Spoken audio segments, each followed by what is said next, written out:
everybody, and welcome to Wine Library TV. I am your host, Gary Vaynerchuk, and this, my friends, is the Thunder Show, aka the internet's most passionate wine program. And as you can see, we have a new tablecloth. Mott, you excited about this? This is very fancy for us. We are definitely moving up. And we have a guest today. And so why don't you tell the Vayner Nation who you are and a little bit about what you're about. Sure. My name is Zach Baum. Which is a great name. It is. I mean, let's be honest. Tight. Zach. It's a good name. Yeah, go ahead. that's true. I am 22. I am about to graduate in about a month from NYU. From Chicago. Bears fan, White Sox fan. I'm sorry. Jay Cutler. You know. Yeah. Are you excited about that? I am. He's got, you know, he's got an attitude problem. He's got skills for days. I mean, the Bears need a quarterback. And I work at a wine shop in New York City, Bottle Rocket on 19th Street and 5th Ave. That's a great name. It is. And I have been into wine for a couple of years now, really into wine. It's really all I spend my money on, to be honest. It's a little money I have. And it's a great decision. I recommend it to anyone. True. I study psychology, but I'm going into film, hopefully producing after I graduate, moving out to LA. Yeah. And that's your scene. What hooked you into vino?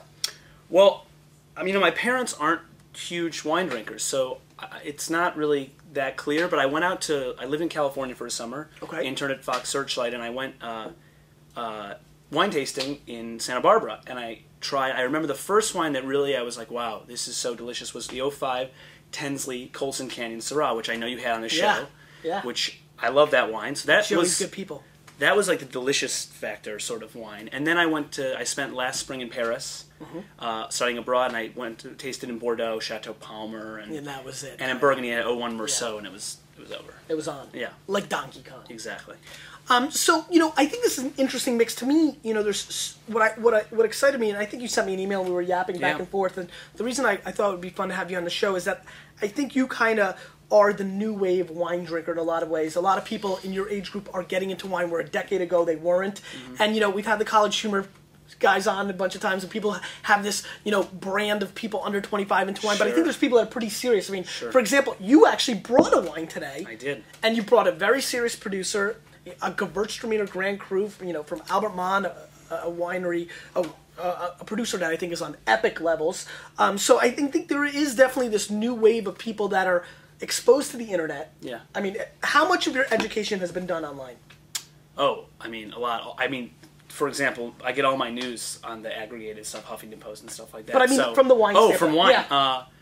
I would say a good portion reading blogs and watching video blogs and reading reviews and stuff, but also just tasting and working in wine. So just tasting is, I think, the greatest way. No question. No question. That being said, the big difference, in my opinion, about somebody that has a sparked interest in wine without being an employee in a wine shop and building up that reading knowledge base, you have to understand, 15 years ago, when I was really, really into wine and wanted to learn everything, I had to read books. And, you know, they weren't that easy to find, and you'd have to go to, you know, different places and find these Hugh Johnson and Jancis Robinson and all these old, you know, books. And to me, the information that's at the fingertips is really the biggest reason, along with cultural things like Sideways, the movie, hopefully a little Wine Library TV action, things that have culturally shifted the ability for a younger demo to get into wine. Totally, yeah. Tell me about your wine friend scene. You know, your friend network. Are they into wine, not into wine, curious, not into it at all? What's that scene about? In general, I would say not that into wine. I mean, I'm by far the most into wine of my friends. You're the biggest wine nerd. Total. I mean, by far. Right. I mean, people at work who I'm friends with obviously are into wine. They work at a wine store. True. We should be in wine. But friend-wise, you know, I would say they think it tastes good. They like the taste of wine, but they're not really into wine. Right. They're not like studying it. Right. But I try to help. I have the tastings for my friends. And do you do that by making them watch Wine Library TV? I should do that, right? Yeah, I really would highly recommend that. Good idea. Yeah, it's a good idea. Another good idea is to drink some vino. So you brought an Alsatian wine, so we paired it with two other Alsatian wines. Today we're doing a Pinot Blanc, a Gewurztraminer, and a Riesling, kind of like the big three trio. You know, there's others, but these are really Slavner and things like that. But this is the really big three trio of wines that you find from Alsace. Now, Alsatian white wines are very interesting in a lot of ways. One, there's a heavy German influence, mainly because it's been part of Germany 2 other times, I think. I mean, it's, you know, the part of Alsace has gone back and forth with Germany and France. You know, the wars, they get excited over there in Europe sometimes. So there's that one factor. Also, it is a very serious white wine growing region. I think about 40,000, last time I checked, I got to do the little homework, home not super off, but 40,000 acres worth of white wine, you know, so we're talking about a lot of wine being produced in the Alsace. What made you bring the Gewurztraminer? Well, I've had prior vintages of that wine, and I just thought it was so, I mean, that's the kind of wine that I think could get people that don't understand complexity, especially about white wine or wine in general, into wine and white wine because it's so exotic. And I hope this vintage sort of shows that, plays that. Yeah. Let's get into the first wine. Comes from another very classic producer, the domain Ostertag, 2006 Pinot Blanc. This is kind of their entry level play. It's $19 US, so it's far from inexpensive. Mainly because the producer is quite serious. What has been your experience with Pinot Blanc? Have you drank a lot? Yeah, a good amount at tastings and things. You know, for me, it's like and I think for most people, it's probably the third most important grape in Alsace, or maybe fourth after Pinot Gris. But I haven't drunk in as much as Rieslings and Gewurzes, so this is, you know, fun for you. Fun for me. Well, let's give a sniffy sniff. Uh-oh, there's a baby in the hizzy. Sebastian's in the house. All right, sorry, got a little sidetrack. Brant's kid, Sebastian's in the house. What are you picking up on the nose? I'm getting like, you know, Bosc pears, the hard ones? Yeah. You know? I totally agree with that. And like sour apple, maybe? I almost get more of a baked apple. I don't get the sour play. I almost get like a baked apple's apple. A good one, that's true. Right? Yeah, You know, it's almost like more of like you put it in the microwave for a little bit. Yeah. Or like a pie, yeah. Yeah, I totally go with the apple pear component coming through. There's also a little hint of like a mothball kind of thing going on. You know, I'm kind of getting a little like on the tail end, like, or maybe it's medicine-y. Yeah, like, it feels like there's a medicine chest thing in my mind. Like cleaner or medicine. Yeah, I kind of. Interesting. Yeah. You like the nose? It's not bad. Now again, we're drinking these at room temperature. Right. Are you you usually drink your whites cold? I kind of like whites at room temperature. Okay. Not only because it's better to analyze them, but also I think sometimes they just taste better. But sometimes the heat, chill. the alcohol. Right, yeah. exactly. All right, let's give it a whirl.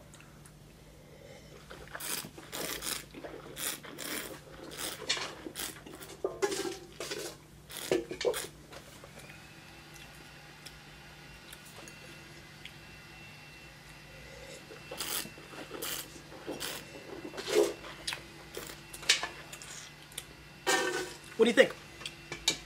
I like it. Good acidity in the back palate. The pear definitely. The pear is definitely coming through. Aha. Are you getting oak? A little, actually. Yeah. I'm getting a lot more than I thought. Barriques, little oak action. I didn't mention it on the finish quite a bit. Even on the mid palate and the attack, what this wine really does for me is represents more oak up front than I'm used to from the varietal. It gives it a little hint of creaminess, which I think is done well. It also makes it a little awkward. It's almost like a two-part act to me. Yeah. Little oaky, and also trying to be crisp. Trying to be two things at once, which is cool. The finish is a little short, I feel like, maybe. Yeah, I mean, ironically for me, the finish is maybe one of the better things. I think it's a little bit longer than I actually would have expected. But, you know, different palates, different things. Because I'm still tasting it as I'm kind of yapping. Especially that apple play. Yeah. What you may be articulating in that manner, or what I'm thinking about this wine as well, and I don't know, but it just feels a little light. It feels like there's just not enough going on. Yeah. Simple. Yeah, simple, I would say, would be the, yeah. Give it one more shot.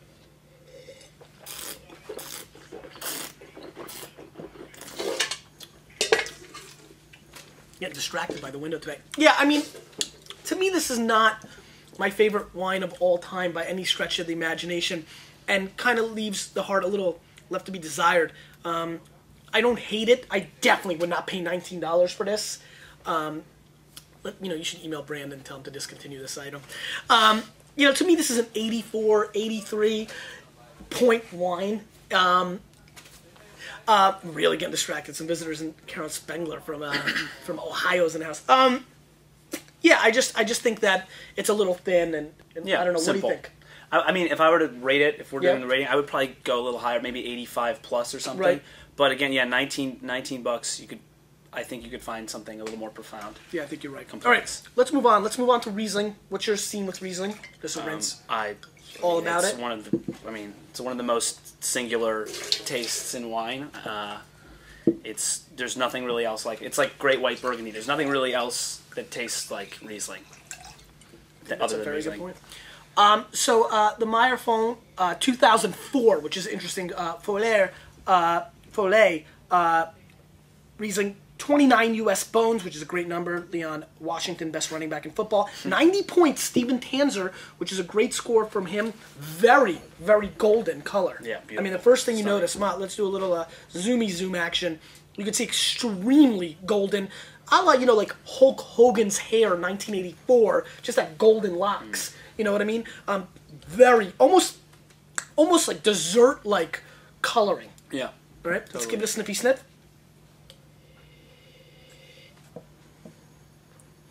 I mean, your classic petrol Riesling, and it's 04, so that probably sort of adds. It's a little. Do you feel like this is going to be sweet? I actually don't, but maybe the nose definitely the nose. You to believe yeah, that, the nose right? is there's like sugar cane petrol thing that kind of leads you to think that. I feel like you're getting kind of like a reduction of passion fruit on this nose. I get a little mango on it as well. I totally agree with the petrol play. It's like really like petrol meets mango, but there's like this reduction of like passion fruit. Like tropical. It really smells like a dessert you would get in a New York City restaurant. Like they're trying to be cute. They'll give you like creme brulee and they're like or like a flan. Pineapple or something. Yeah, very totally. tropical on top of like creme, right? And that's kind of what I think about when I smell this. I mean, the nose is spectacular to me. I really like that. There's also pineapple starting to develop. Yeah, pineapple. I was going to say pineapple, like pineapple juice. Yeah. Pineapple juice, petrol, tropical fruit. Let's give it a whirl.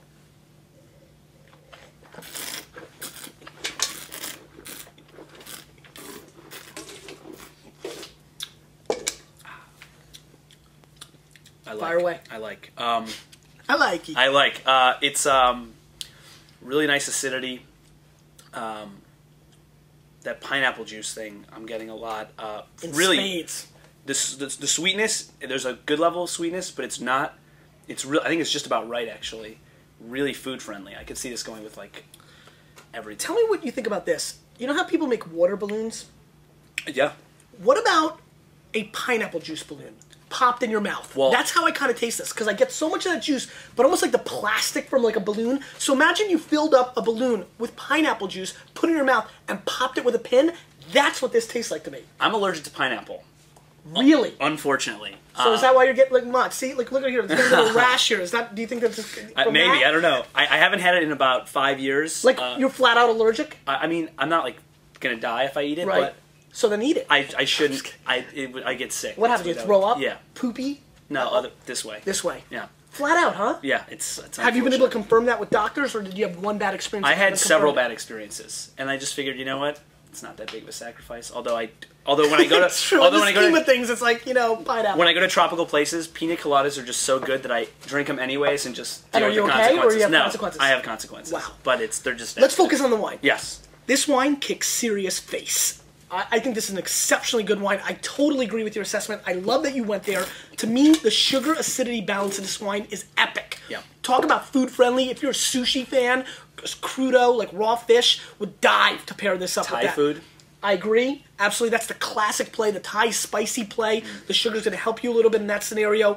This wine not only shows extremely well now, and it's pretty interesting, it's an 04. Right. So it makes it a little fun because Yeah. he's starting to develop a little bit of like that nuance. It's just like a more interesting character. Yeah. Not only that, the wine clearly possesses the back-end acidity, in my opinion, that this wine will last for another 5 to 7 years easy, maybe more, and more importantly, has not only the delicious factor that you referenced to the first time, because I agree with you, I think wine is very funny. You need the delicious factor first approach, and then just experience and knowledge, definitely. and I think delicious is very important. I agree with you. I think that, probably similarly to what you want to accomplish with this wine, and I don't know if we're going to pull it off, that this is probably an introduction to a lot of people. Yeah. Totally. What do you think about this wine scoring-wise in your world? I would give this. Let me just try one more time.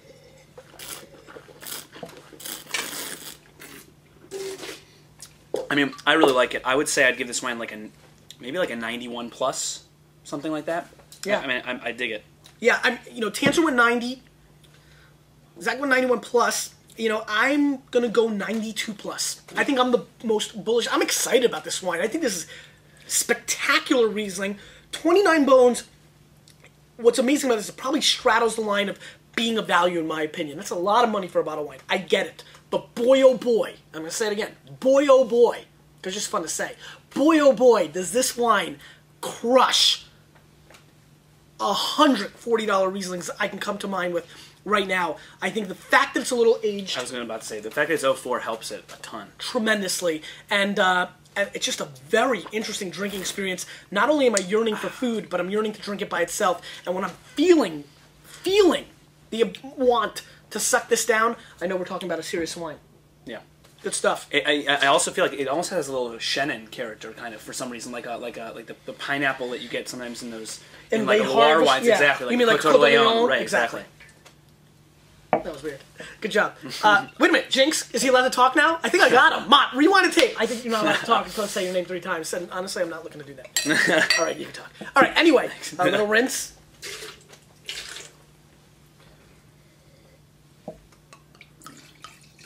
Now, your wine, which is, we've done several Albert Mann wines on the show. This is the 05 Gewurz, the first room. 92 plus Stephen Tanser, 35 bones. Great single vineyard, great vintage, Vignes, old vines, if you're converting.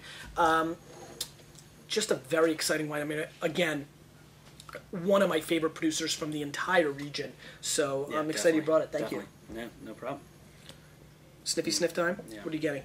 I mean, Gewurz just totally... Lychee fruit? Yeah, lychee, papaya. Like, it also has like a seltzer component, right? Yeah. I feel like if you take seltzer and you mix it with like tropical juice. Like, have you ever had those Pellegrino, the limonadas? Yeah. There's a little bit of that. Yeah, I totally agree, because there's that little fritzy action for a quick, especially when you first pour it. Right, exactly.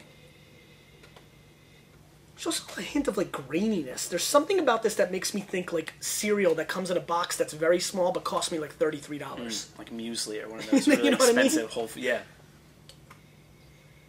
It's like on the back end, that graininess. Yep. But, I agree with you. I mean, the papaya action is definitely legit on this wine. It's very fresh. Right. I just feel like there's not a lot of people that are into wine or not into wine, especially wine novices, that would smell this and not enjoy this bouquet. Yeah, it's just got a pretty nose. Yeah. Yeah, it's almost like, appreciating a good-looking dude. You know what I mean? Yeah. On your face. He's like, that's a good-looking dude. I mean, you could say it. Yeah, that's kind of like this. Like, you could just say, wow, this I don't like wine, but this smells good. Yeah, definitely. Good. Let's give it a whirl. I knew that line was going to get you up.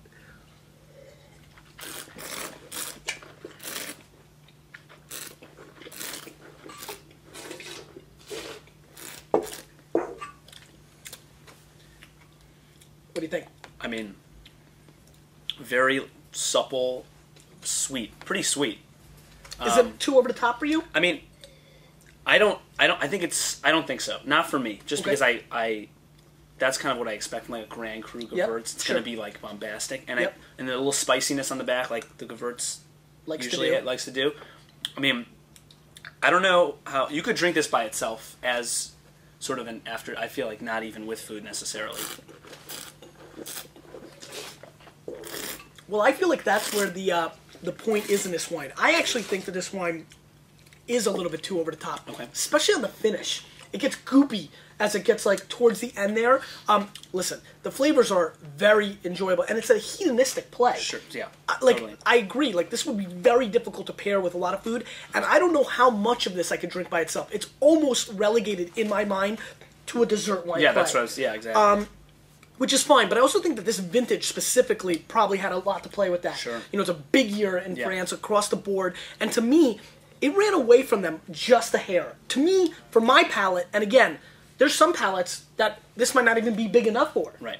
And I feel like if you're here, I'm here with it. It just kind of, it ran away from me a little bit because at some level, it becomes a little bit of a boring dessert wine for me towards the end. Okay, yeah. I think for me, I really like it. It's just there's a little lack of acidity on the back end, and that's a lot of lack. That's really what's kind of doing it. Yeah, that's really. I mean, that's where the goopy kind of. Yeah. that to me is the defining premise of why I would drink Alsatian wines, because I know I'm going to get that acid, and when I don't, and it gets a little goopy, sugary on the back end, I feel like, wow, I can get that in California at Bonnie Doon Vin de Glacier for like $13. You know what I mean? Yeah. That's what concerns me with this wine. Now, I don't know how much that changes with age. I don't think a lot. Or with being chilled, probably. Maybe, but I don't think so either.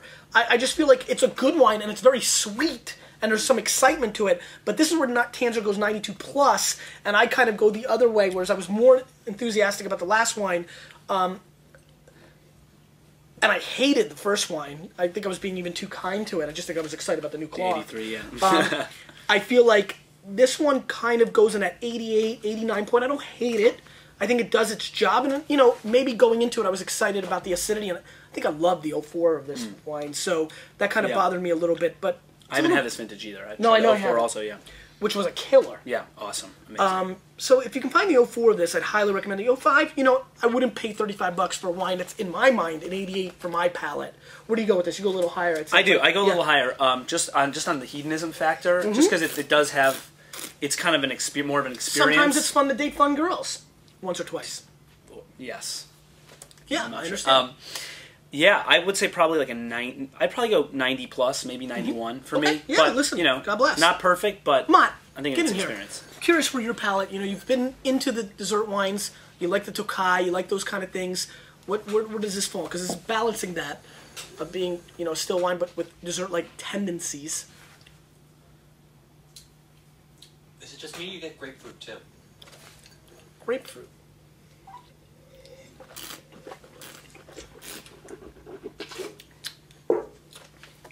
Like ruby red juice a little bit? Yeah. Yeah, a little I can see bit. it a little bit. A little bit. A little bit. I think you're innuendoing a little bit to us. And we're like, yes, of course. Yeah. Tastes like poopy? Yeah, but, you know. Do you like it? It's not bad. I mean, based on the things you've liked, I think you are gonna like it. Yeah, I mean, it's in the wheelhouse. Is it too dry for you? No, it's not too dry. I actually Like the fact that you've been swinging a little bit more towards like the red wines. Oh, stop. You're getting a little sneaky. I'm watching you. You know, it is moving, no doubt, from pure dessert a year ago to where you are now. Yeah, but I think to me it seems a little boring. Okay. You know, to me, you know what it reminds me of? That little dessert wine we had that was like $8. There's a wine I'm going to show you before you leave. Sure. Yeah. This dessert wine is like $12 for a half bottle from like Southwest France or something like that. That kind of reminds me a little bit of, I mean, that's much more of a dessert wine. Right. To me, I can't find the food pairing with this. Yeah. I think it's a great, probably after dinner drink. I agree. You could maybe go with an aperitif because it'll get the, I'm worried that it's a little too heavy. Right. But it will get the taste buds going a little bit. Yeah. Maybe like, if you ever had like an Italian, like a panna cotta or something, maybe something like that. No question. I think there's definitely room for it to do some things. I don't know. I think, you know, I don't know for you, but this to me really stood out. No, I know you were pretty close in ratings, but would you say... I mean, I rated this a little higher just because I think it's definitely a little more real? esoteric. It's a little more nuanced. Definitely. Sure. It's got more layers. Yeah, and it's a little older, which is nice. So no question, and it'll be fun to see that. So what else? What else is interesting in the wine world for you? What's going on in the it's a smaller New York wine shop? What are people asking for? Anything interesting going on? I mean, economy. Yeah. People want value. Sure. People want So are you selling more Malbecs and different? a lot of Malbecs. A lot of. I mean, I'm probably the biggest fan, and I hope you've shown it. Is just Languedoc, like Languedoc-Roussillon. It's Southwest just France in general. Southwest France, Languedoc-Roussillon. Like other weird Rhone appellations are just making I think such balanced wine for the money. So I hope people will stray outside of I want Burgundy or I want a Malbec or I want California Cab and just try to jump into those. Yeah, totally. Question of the day. Fire away. Question of the day. All right, can I do a 2-part question? Yep. All right. First part of the question is when Gary's away for some days at a time, do you want a guest host? First question. And are you vying for that position? If you would have me, I would. Depending on the comments in this episode, who knows? And second question, something interesting. I'm never going to be away. I got the flip cam. True. That's true. Yeah. Bring on the plane. I know. Right, submarines. Second question, if you had to write a short tasting note about your personality, what would it say? Oh, this is a good job. That's a great question. I was thinking about it when I was downstairs. That's a great question. This is a good time for a lot of lurkers to come out. This is a good time to definitely leave a comment. Love to see it.